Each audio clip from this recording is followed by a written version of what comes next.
Next, we will move to the half-to-half comparison dashboard. And this dashboard aims to give you a breakdown of first half versus second half performance, both at a team and player level. The key actions and benefits of the dashboard are: enhances substitution strategies, maximizes team performance throughout the match by making timely substitutions to maintain physical intensity and reduce the risk of fatigue-related errors. Modify training loads.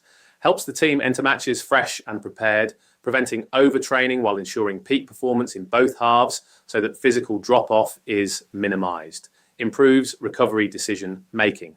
Tailors post-match recovery to reduce fatigue and accelerate recovery, ensuring sustained performance across not just one game but over multiple games.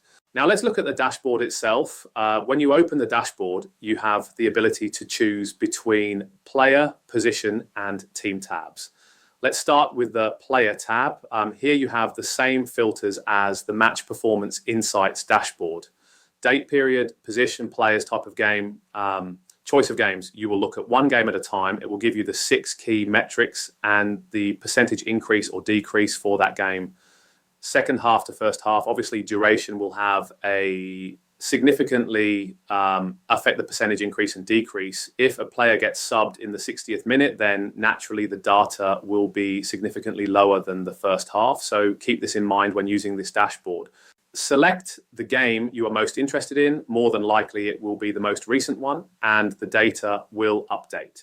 Generally, players do decrease physically in the second half due to accumulated fatigue, game context, more stoppages. However, you might notice that some players drop off more than others, or some may actually increase.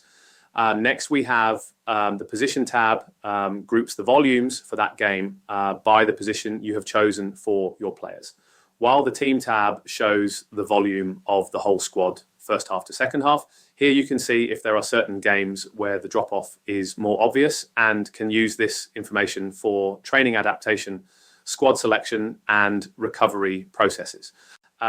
Now let's go to the real-world scenario. First of all, you can improve the timing of substitutions. Can you identify players who drop off more than others? It could support proactive subs for players who have greater levels of fatigue, can therefore lead to players have conditioning plans to enhance their physical deficiency, to limit the drop-off and make them more impactful as the game goes on. Or there are players who might increase their physical performance, meaning they could play a larger role in your team, especially under certain circumstances such as chasing the game and needing a late goal. Let's go back to the dashboard and see examples of this. Let's move into the half-to-half player comparison dashboard, which allows us to assess how well individual players sustain physical output across the full 90 minutes. Let's begin with the match against Redmount. You'll notice several players increase their physical outputs in the second half, but one in particular stands out. Jace Carter shows a significant second half improvement. Now, this could be a one-off, maybe the team changed formation or he switched positions, but as someone working closely with the squad, you'll know the context behind these shifts. Let's check a few more games to see if this is a trend. In the Lakeside Albion match, the same pattern emerges, another strong second half performance. In the Iron Vale game, again, noticeable physical increase. Even in the Stormford game, where most of the squad shows a decline, Carter's drop is minimal by comparison. The data suggests Carter is in excellent physical condition and may even grow into matches as they go along, something that could have a big impact on tactical decisions. The next real-world scenario is tailoring recovery strategies. If we look through the same dashboard, can we identify consistent drop-offs? We can see that Milo Knox stands out. In the Roverton game, he drops by 10%. Stormford game, he drops around 18% across the board. The Northport game, he drops around 13% across the metrics.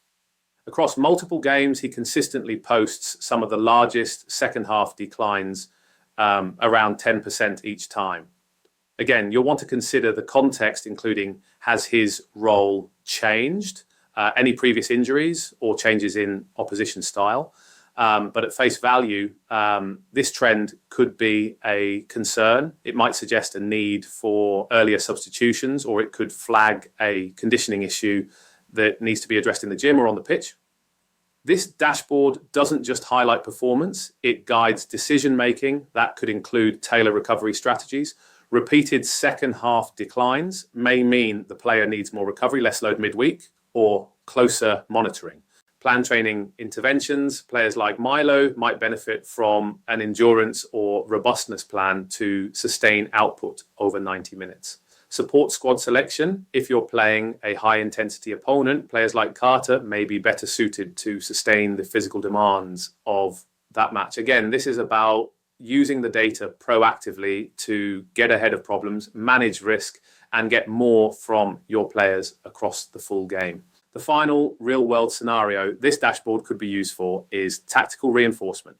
Support opposition specific selection based on players' physical intensity and guide physical preparation in training to match second half expectations by enhancing tapering going into games.